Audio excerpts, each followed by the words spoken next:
കേൾക്കുമ്പോ ഇവനും കേൾക്കുമ്പോ ഇവനും കേൾക്കും. ഇവ കിടക്കും.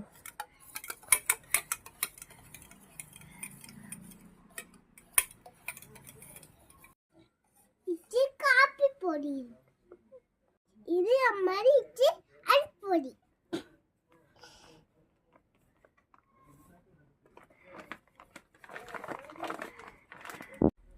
പച്ചമുളക് ഇതിപ്പോ കട്ടിയായിപ്പോയി.